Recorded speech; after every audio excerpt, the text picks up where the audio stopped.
Halo teman-temanku semuanya dimanapun kalian berada.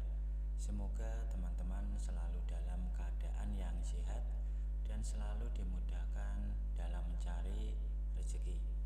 Berjumpa kembali dengan channel Rindu Stories, channel yang berisikan tentang konten cerita romantis yang diberi latar belakang berupa video pemandangan alam. Pada kali ini di hari Rabu tanggal 12 Agustus tahun 2026. Kali ini saya melanjutkan part ke-27 ya teman-teman. Jadi saya ingatkan untuk membaca cerita sebelumnya agar tahu dan jelas sama alur ceritanya. Dan untuk kisah kali ini bermula sewaktu pagi hari saat mereka sudah bersiap meninggalkan villa di Kaliurang. Kolia memutuskan untuk pindah menginap ke hotel yang lebih dekat dengan area Borobudur, karena keesokan harinya mereka akan langsung kembali ke Jakarta. Setelah check out, mereka langsung berangkat menuju Candi Borobudur. Cilani duduk di jok tengah mobil, tepat di sebelah Revan. Sepanjang perjalanan menuju Borobudur, ia terlihat jauh lebih aktif dari biasanya. Ia menjawab setiap pertanyaan Revan dengan sabar, bahkan sesekali mengajukan pertanyaan balik agar anaknya tetap antusias. Ketika Revan bercerita tentang sesuatu yang ia lihat di pinggir jalan, Cilani mendengarkan dengan sungguh-sungguh. Sesekali tertawa kecil dan mengusap kepala Revan dengan lembut. Suasana di dalam mobil terasa hangat. Revan yang duduk di sebelahnya tampak senang karena ibunya hari ini lebih banyak tersenyum dan memperhatikannya.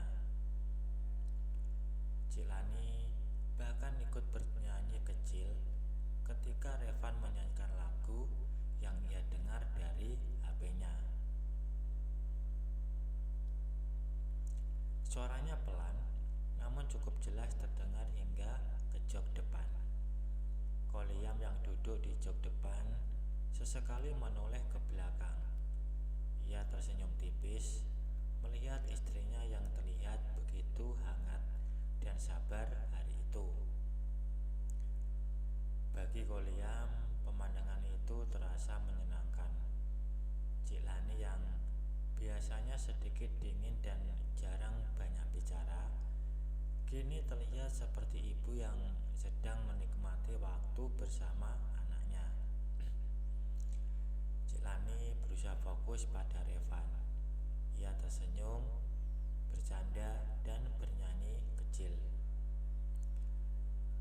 Dari luar, ia terlihat seperti ibu yang sedang berusaha membuat hari terakhir liburan anaknya menjadi menyenangkan. Tapi di dalam hatinya ia tahu, ia sedang berpura-pura.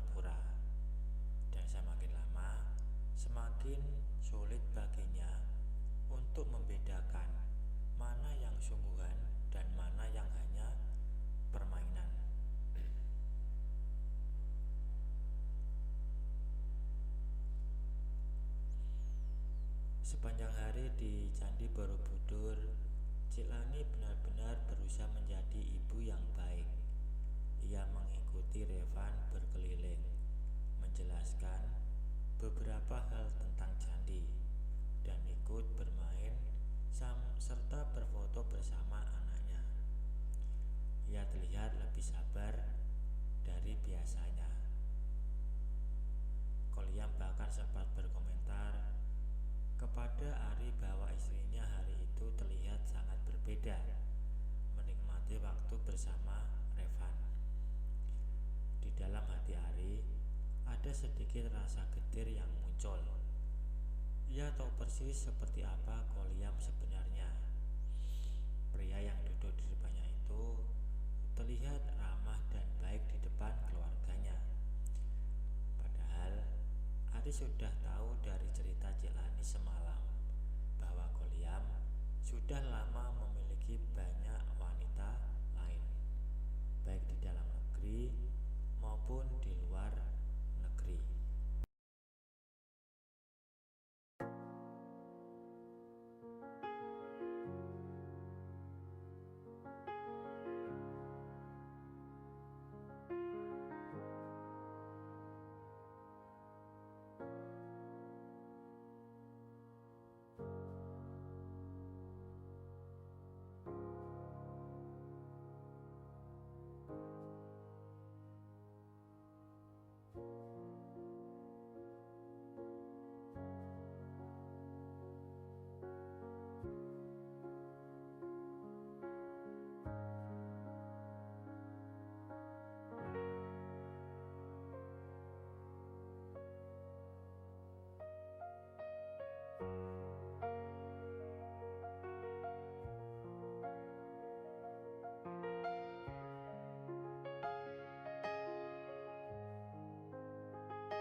Begitu sampai di depan kamar Ari, Cilani mengetuk pelan, tapi dengan tempo yang terburu-buru.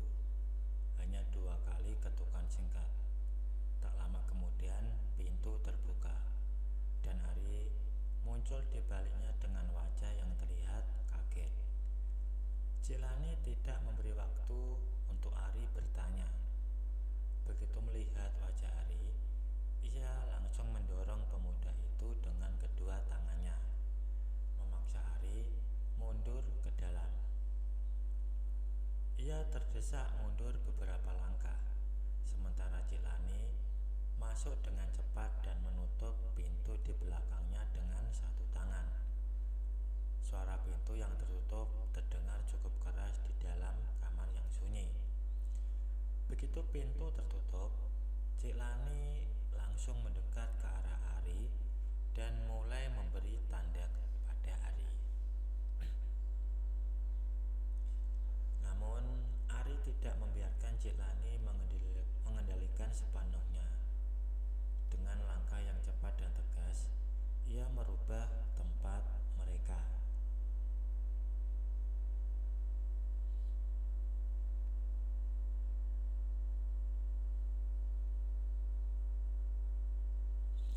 Tanpa banyak kata dan tanpa banyak persiapan, kemudian Ari mulai memandu asetnya ke arah yang benar.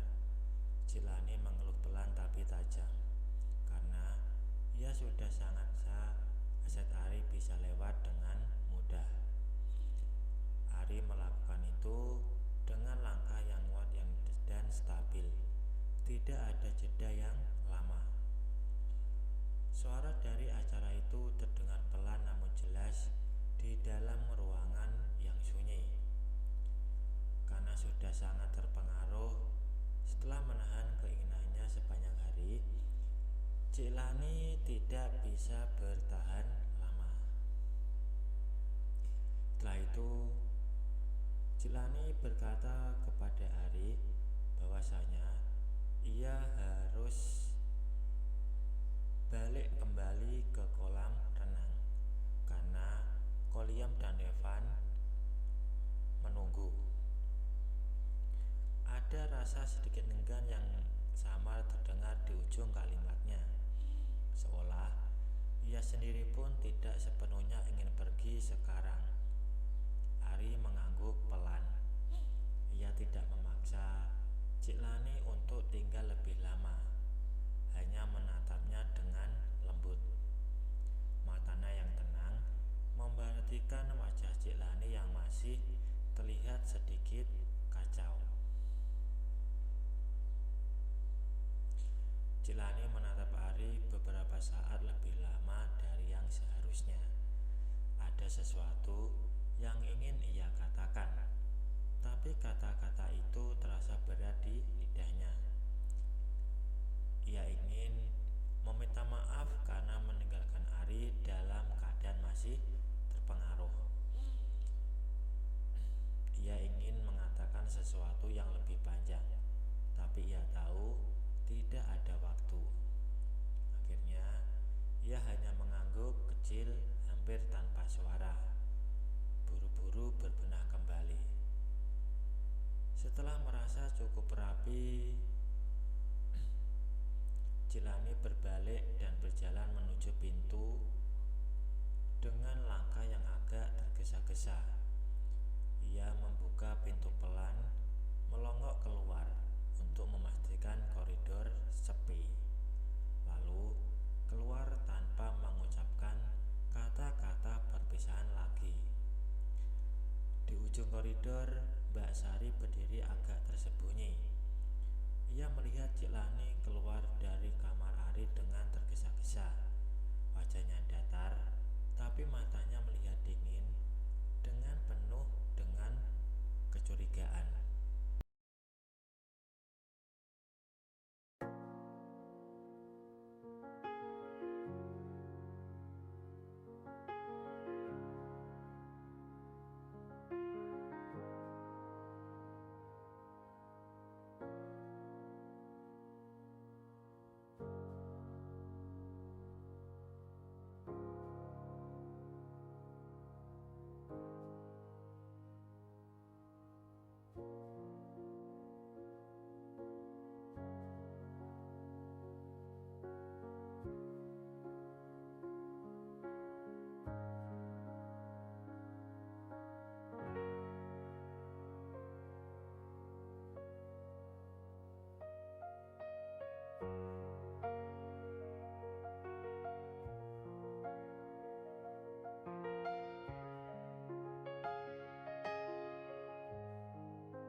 Baik teman-teman, mungkin cukup sampai di sini dulu untuk cuplikan cerita yang bisa saya berikan. Kalau ada salah penulisan maupun perkataan, saya minta maaf yang sebesar-besarnya. Semoga teman-teman dapat terhibur dengan cerita yang kali ini saya sajikan. Dan nantikan kelanjutan ceritanya hanya di lain kesempatan. Saya ucapkan selamat beraktivitas dan